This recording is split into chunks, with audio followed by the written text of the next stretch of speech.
श्री शिवाय नमस्तुभ्यम. श्री स्वामी समर्थ. भक्तो नमस्कार. आपल्या हिंदू धर्मामध्ये देवीचे अनेक स्वरूपे सांगितली गेलेली आहे, ज्यांना काही वृक्षांनाही देवी मातेचे स्वरूप सांगितले गेलेले आहे. तर आज मी तुम्हा लोकांना पावन वृक्षांच्या विषयी सांगणार आहे. भक्तो, आषाढी एकादशी पावन पर्व सुरू आहे.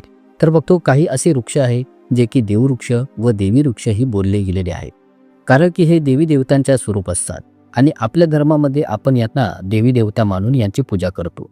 भक्तो, ही झाडी झुडपे आपल्याला प्राणवायू प्रदान करतात. सर्व प्रकारच्या ज्या पण नकारात्मक ऊर्जेच्या शक्ती असतात त्यांना आपल्या आतमध्ये स्वतः खेचून घेतात आणि आपल्याला स्वच्छ व ताजे वातावरण प्रदान करतात. कारण की ही झाडी झुडपे स्वतः उन्हामध्ये तापत असतात आणि मनुष्याला सावळी व शांती प्रदान करतात. तर बघतो, आषाढी एकादशीच्या काळात काही अशी झाडी झुडपे आपल्या शास्त्रांमध्ये सांगितली गेलेली आहे की ज्यांना फक्त स्पर्श करून आल्या मात्रने व्यक्तीच्या बंद नशिबाची टाळी खोलली जातात, व्यक्तीचे सौभाग्य चमकू लागते. बघतो, श्रीहरी विष्णूंनी स्वतः सांगितलेले आहे की पिंपळाचे जे झाड आहे त्यात मी स्वतः वास करतो. पिंपळाच्या झाडाला सर्व वृक्षांचा राजा बोलले जाते, कारण की या वृक्षाचे जे आयुष्य आहे ते सर्वात अधिक असते. तर बघतो, आज मी तुम्हाला या आषाढी एकादशीच्या कालावधी दरम्यान स्पर्श केल्या जाणाऱ्या वृक्षांच्या विषयी सांगणार आहे. बघतो, आपल्या धर्मशास्त्रांमध्ये अनेक असे वृक्ष आहे जे कल्याणकारी असतात, मंगलदायी असतात. जर या वृक्षाला स्पर्श करा तर तुमच्या सर्व प्रकारच्या अडचणी, सर्व प्रकारच्या त्रास व पीडा, परेशानी सर्व समाप्त होतात, खास करून या एकादशीच्या वेळेमध्ये. बघतो, एकादशीच्या काळात शक्तीचे पर्व बोलले जाते. आता असे का बोलले जाते?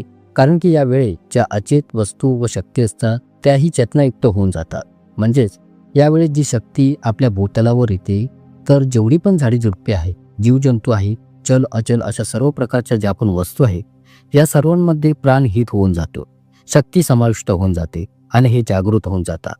तर मग अशा वेळी जो कोणी व्यक्ती या झाडी वृक्षांना जाऊन स्पर्श करतो, खास करून देवी स्वरूपात बोलले गेलेली जी झाडी झुडपे असतात, तुम्ही यांना जाऊन स्पर्श करून येता, तर मग तुमच्या जीवनाच्या ज्या पण परेशानी आहे, दुःख व कष्ट आहे, क्लेश कलह आहे, रोग व आजार आहे, किंवा मग कितीही खूपच मोठी समस्या का नसो, सर्व काही संपून जाता.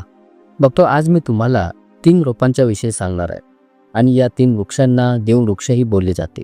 या माहितीला ध्यान देऊ नका.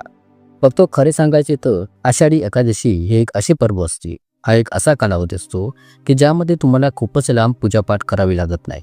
तुम्ही तुमच्या गरिबीला स्वतः तुमच्या डोळ्यांनी समाप्त होताना पाहू शकता. बघतो, मी तुम्हाला ज्या वृक्षांच्या विषयी सांगणार आहे हे सर्व वृक्ष तुम्हाला तुमच्या घराच्या आसपास खूपच अगदी सहजतेने आढळून जातील. तर बघतो, तुम्ही या व्हिडिओच्या माहितीला अगदी ध्यान देऊन ऐकत राहा, जेणेकरून की यातील माहिती तुम्हाला अगदी बारकाईने समजून येईल. तर ते असे कोणते 3 वृक्ष आहेत ज्यांना आपण आषाढी एकादशीच्या कालावधी दरम्यान स्पर्श करून आले पाहिजे? बघतो, एक खास गोष्ट तुम्हा सर्वांना मी ते सांगू इच्छितो की या आषाढी एकादशीच्या कालावधी दरम्यान जेवढी जास्त होऊ शकेल देववृक्षांची तुम्ही पूजा अवश्य करा. या तर मग मी आपणास सांगतो की कोणत्या वृक्षाला आषाढी एकादशी दिवशी स्पर्श केल्याने गरिबी संपून जाते. बघतो, या जो पहिला वृक्ष आहे तो आहे बेल वृक्ष. बघतो, हा जो बेलाचा वृक्ष आहे तो श्री पार्वती मातेच्या घामाच्या धारेने उत्पन्न झालेला आहे. स्कंद पुराणाच्या अनुसार माता पार्वतीला देवी स्वरूप सांगितले गेलेले आहे, अर्थात ही नवदुर्गाच्या स्वरूप मानली गेलेली आहे. तर या बेलाच्या फांद्यांच्या स्वरूपात पार्वती माता, मुळामध्ये ब्रह्मा, खोडामध्ये श्री हरी विष्णू आणि बाकी सर्व हिस्स्यांमध्ये श्री शिवशंकर स्वतः वास करतात. संध्याकाळच्या वेळी शिव मंदिराच्या जवळ, श्री दुर्गा देवीच्या मंदिराजवळ किंवा श्री हरी विष्णू नारायणांच्या मंदिराजवळ बेलाचा हा जो वृक्ष आहे त्याच्याजवळ तुपाचा दिवा लावल्याने व्यक्ती धर्मवान, गुणवान आणि पराक्रमी बनतो. त्या व्यक्तीच्या सर्व प्रकारच्या मनोरथांची पूर्तता होते. आपल्या धर्मशास्त्रांमध्ये असे सांगितले गेलेले आहे की आषाढी एकादशीच्या दिवशी जी पण व्यक्ती या बेलाच्या वृक्षाला श्री हरी विष्णू व भगवान शिवशंकरांचे ध्यान करता करता 7 वेळा स्पर्श करून येते, तर अशा व्यक्तीची तत्काळ, जर त्या व्यक्तीने उपवास धरला असेल, ध्यान देऊ नका. बघतो, जे लोक उपवास करतात अशा व्यक्तीची थकावट, सुस्ती तत्काळ निघून जाते. आषाढी एकादशीच्या दिवशी उपवास करणाऱ्या व्यक्तीने जेवढे शक्य असेल तेवढे संध्याकाळच्या वेळी बेलाच्या वृक्षाला स्पर्श करून आले पाहिजे. कमीत कमी 7 वेळा अवश्य स्पर्श करून यावे आणि तुपाचा दिवाही जरूर संध्याकाळच्या वेळी लावावा. तर आता हा दिवा लावण्याचे काय फायदे होतील हे मी तुम्हाला कुठे सांगणार आहे. होऊ शकते की व्हिडिओ थोडा लांबच होईल, पण मी सर्व काही माहिती तुम्हाला सांगण्याचा प्रयत्न करणार आहे. त्यामुळे तुमचा किमती वेळ या व्हिडिओला अवश्य देण्याचा प्रयत्न करा. तर पहा बघतो, जेव्हा तुम्ही उपवास करता तर तुमच्या शरीरात थकावट येते, शरीरामध्ये ऊर्जेची कमतरता भासू लागते. भलेही तुम्हाला आध्यात्मिक शक्ती प्राप्त होत असते, पण तुमच्या शरीरात ऊर्जेची कमतरता होऊ लागते. पोटात अन्नपाणी न घेतल्यामुळे कमकुवतपणा जाणवतो. तर या ऊर्जेला कायम स्थिर ठेवण्यासाठी, या ऊर्जेला प्राप्त करण्यासाठी तुम्ही बेलाच्या वृक्षाला अवश्य स्पर्श केला पाहिजे. बघतो अनेक संत महात्मांनी या बेलाच्या वृक्षाच्या पानांना खाऊन घोर तपश्चर्या केलेल्या आहेत. तसेच कित्येक प्रकारच्या सिद्धी प्राप्त केलेल्या आहेत. धर्मशास्त्रे सांगतात की जर आषाढी एकादशीच्या दिवशी बेलाच्या पानांना खाल्ले जाईल तर जी व्यक्ती बऱ्याच कालावधीपासून ज्या मंत्रांचा जप करत आहे आणि त्यांना सिद्धी प्राप्त होत नाही, तर अशा व्यक्तींना शाश्वत सिद्धी लवकरच प्राप्त होते. अशा व्यक्तींना बेलाची पाने खाल्ल्याने ती सिद्धी मिळून जाते. तसेच तुपाचाही दिवा लावल्याने सिद्धी प्राप्त होण्यास सुरुवात होऊन जाते. आता बघतो या सिद्धीचा अर्थ म्हणजे तुमच्या कार्यांमध्ये यश, कीर्ती व सफलता येत जाते. आणि जर कोणी व्यक्ती आषाढी एकादशीच्या दरम्यान बेल वृक्षाच्या मुळाशी दूध अर्पण करते तर सर्व प्रकारच्या व्याधी दूर होऊन जातात. आणि जर कोणी सिंदूरयुक्त गंगाजल अर्पण करतो तर व्यक्तीची गरिबी समाप्त होते. आणि जर कोणी काळे तीर अर्पण करतो या बेलाच्या मुळाशी तर त्या व्यक्तीस सौभाग्याची प्राप्ती होते. आणि तसेच जर कोणी बेलाच्या झाडाच्या तिन्ही पानांमध्ये बघतो, हे जरा ध्यान देऊ नका, बेलाच्या साबूत पानास देवी बोलले गेले आहे, जसे की महाकाली, महालक्ष्मी, महासरस्वती. तर या बेलाची जी 3 पाने आहेत, महाकाली, महालक्ष्मी, महासरस्वती, यांचे तिन्ही स्वरूप सांगितले गेले आहे. तर मग अशा या तिन्ही पानांमध्ये जसे की पहिल्या पानावर एम, दुसऱ्या पानावर रेम आणि तिसऱ्या पानावर क्लेव अशा प्रकारे कुंकवाने लिहू देवी दुर्गा मातेला अथवा लक्ष्मी मातेला अर्पण करायचे असते. तर बघतो कुंकवाने लिहून या पानांना देवी मातेच्या चरणावर अर्पण केले जाते. तर तत्काळ त्याच वेळी तुमच्या मनोकामनेची पूर्तता होते, कार्यांमध्ये सफलता मिळते. आणि जर बऱ्याच कालावधीपासूनची तुमची कोणती इच्छा असेल आणि तुम्ही इच्छित आहे की ती पूर्ण व्हावी तर हा उपाय अवश्य करून पहा.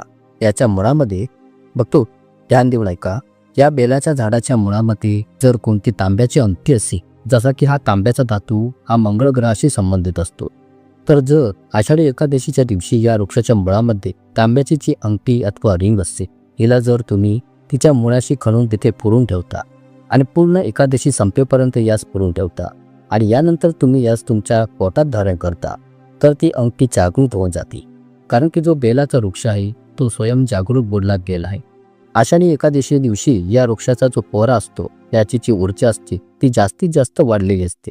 आणि मग यापासूनच्या केल्या गेलेल्या प्रयोगाच्या अंगठीला जर तुम्ही आपल्या बोटात धारण करता तर तुम्हाला तुमच्या रक्तासंबंधी कधी कोणती समस्या येत नाही, शनीची पीडा कधी सतावत नाही, राहूचा काळ सुद्धा तुमचे काहीच बिघडवू शकत नाही. दुर्गा देवी मातेची, लक्ष्मीची तुमच्यावर कृपा सदैव बनून राहते आणि अशा व्यक्तीचा कधीही अकाली मृत्यू येत नाही. आता मग तो दुसऱ्या वृक्षाविषयी सांगत आहे, त्या वृक्षाविषयी जाणून घ्या.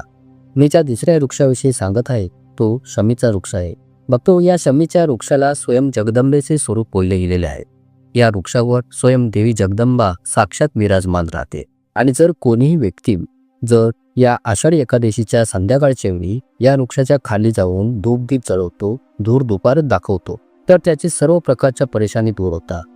बघतो धर्मशास्त्रे सांगतात की जर कोणी व्यक्ती या आषाढी एकादशीच्या दिवशी लाल बांगड्यांना आपली मनोवांछित इच्छा बोलता बोलता शमीच्या वृक्षाला बांधे तर तत्काळ त्याच्या मनोवांछित इच्छेची पूर्तता होते. तसे लाल बांगड्यांना कोणी स्त्री जर जाऊन बांधते तर तिला सौभाग्याची प्राप्ती होते, त्याच्या पतीचा कधीही अकाली मृत्यू होत नाही. तसेच बघतो या वृक्षाच्या मुळामध्ये हळदी कुंकू अर्पण केल्याने व्यक्तीला आरोग्य संपत्तीची प्राप्ती होते. जे लोक बऱ्याच काळापासून आजारी पडलेले आहेत अशा व्यक्तीच्या घरात राहणारे जे सदस्य आहेत ते लोक, जी व्यक्ती आजारी पडलेली आहे त्याच्या अंगावरून 7 वेळा या हळद कुंकवाचा उतारा करून या उतारास या शमीच्या वृक्षाच्या मुळामध्ये सोडू शकता. असे केल्याने त्याचे रोग लवकर बरे येते. जे लोक बऱ्याच कालावधीपासून आजारी पडलेले असतात किंवा मग तुम्ही या आजारांपासून आपला बचाव करू इच्छिता, निरोगी राहू इच्छिताय, तर या उपायास या आषाढी एकादशी दिवशी अवश्य करावे. बघतो तुमच्या मनोकामनेच्या पूर्ती करण्यासाठी मी तुम्हाला एक मंत्र सांगत आहे. या मंत्राचा उच्चार करत तुम्हाला या शमीच्या झाडांना स्पर्श करायचा आहे. तत्काळ तुम्हाला याचा रिझल्ट पाहण्यास मिळेल. जशी एकादशी समाप्त होईल तुमची जी मनोकामना आहे ती लवकरच पूर्ण होईल. तुमची जी गरिबी आहे, घरातील जी दरिद्रता आहे ही संपून जाईल. तर हे मंत्र कोणते आहे तर बघतो यात तुम्हाला असे बोलायचे आहे, मम मनोरथ पुढे मम दरिद्रानाशे. हे मंत्र तुम्हाला बोलायचे आहे. हे मंत्र उच्चारताना तुम्हाला शमीच्या वृक्षाला स्पर्श करायचा आहे. असे केल्याने सर्व प्रकारच्या तुमच्या मनोवांछित इच्छांची पूर्तता होईल. तुमची जी गरिबी आहे, तुमच्या घरातील जी दरिद्रता आहे ती संपून जाईल. फक्त तुम्ही इच्छिता तर आषाढी एकादशीमध्ये मोलीचा लाल धागा म्हणजेच कलव्याचा धागा शमीच्या झाडावर बांधू शकता. बरीच लोक असे धागे बांधतात. फक्त हा मोलीचा लाल पिवळा कलव्याचा धागा बांधल्याने स्वयं दुर्गा माता व लक्ष्मी देवी तुमच्यापाशी बांधली जाते, तुमच्याशी जोडली जाते. सांगण्याचा अर्थ हा आहे की देवी माता आजीवन तुमच्या सोबत आपली कृपा व साथ ठेवते. बघतो अजून एक महत्त्वाचे ध्यानात ठेवा, तर तुम्ही आषाढी एकादशी कालावधी दरम्यान उपवास व्रत करू शकत नाही आहात, तर केवळ या शमीच्या झाडाच्या मुळाशी असलेली माती आणून आषाढी एकादशी संपल्यानंतर दुसऱ्या दिवशी तुमच्या आंघोळीच्या पाण्यात चिमूटभर ही माती टाकून याने आंघोळ केल्यास व्यक्तीचा भाग्य उदय होतो, तिचे भाग्य चमकू लागते, तुमच्या शरीरातील सर्व दोष दूर होतील, जीवनातील नजर दोष बाधाही दूर होते. तुमच्या शरीरात जर कोणत्या प्रकारची पीडा असेल, नकारात्मक शक्तीने तुमच्या शरीरामध्ये प्रवेश केलेला असेल तर ती दूर होऊन जाईल. त्यामुळे शक्य झाल्यास या वृक्षाच्या मुळातील मातीने या आषाढी एकादशी कालावधी दरम्यान तुम्ही आंघोळीच्या पाण्यात थोडीशी घालून आंघोळ अवश्यच करावी. बघतो तिसरा जो वृक्ष आहे तो आहे पारिजात. बघतो तुमच्या माहितीसाठी सांगतो, हा पारिजात समुद्र मंथनातून उत्पन्न झालेला होता आणि या वृक्षाला देवराज इंद्राच्या नंदनवनात स्थापित केले गेलेले होते. पारिजात वृक्ष श्रीकृष्णाने मानव कल्याणासाठी या भूतलावर आणला होता. तर बघतो हा जो पारिजात वृक्ष आहे यासही लक्ष्मी स्वरूप बोलले गेलेले आहे, कारण की श्री लक्ष्मी ही समुद्र मंथनातून उत्पन्न झालेली आहे आणि पारिजात सुद्धा. तर या नात्यानेच यास देवी लक्ष्मी स्वरूप मानले जाते. फक्त असे मानले जाते की कोणीही मनुष्य त्याच्या शरीरात कितीही थकावट असो किंवा कोणतीही पीडा असो, जसे की आषाढी एकादशी दिवशी तुम्ही व्रत ठेवता, उपवास ठेवता आणि तुमच्या शरीरात थकावट आढळते, तर पारिजातला स्पर्श करून अवश्य यावी. तसेच या वृक्षाच्या झाडाखाली जर तुम्ही आषाढी एकादशी दिवशी तुपाचा दिवा लावता आणि त्याचसोबत चिमूटभर कुंकू याच्या मुळाशी लावले जाईल, तर सर्व प्रकारच्या मनोकामनांची पूर्ती होते. पण तुम्हाला ही प्रार्थना अवश्यच करायची आहे की हे पारिजात तुम्हाला देवी स्वरूप मानले जाते, तुम्ही आमच्या सर्व प्रकारच्या पीडा कष्टांना दूर करावे. आमच्यावरील जे पण ग्रहदोष आहेत, पितृदोष आहेत, ज्यांना तुम्ही समाप्त करावे. श्री लक्ष्मी देवी तुमची स्वयं बहीण आहे. श्री लक्ष्मीचा आमच्या जीवनात नक्कीच प्रवेश करून द्यावा, अशा प्रकारचा तुम्ही आम्हाला आशीर्वाद प्रदान करावा. फक्त अशी तुम्ही मनोभावी पारिजात वृक्षापाशी प्रार्थना करून आपली मनोवांछित मनोभावना व्यक्त करू शकता. तर बघतो जर तुम्ही खूपच लवकर धनवान बनू इच्छिता, तुमच्या जीवनामध्ये कोणती इच्छा मनोकामना अर्धवट बनून राहिली असेल, तर या 3 पैकी कोणत्याही वृक्षाला आषाढी एकादशीच्या कालावधी दरम्यान स्पर्श करून तुम्ही नक्कीच या. आणि जर कोणी व्यक्ती या 3 वृक्षांच्या झाडांना स्पर्श करतो, जे की बेलवृक्ष, पारिजात वृक्ष आणि शमी वृक्ष आहे, तर बघतो ध्यान देऊन ऐका.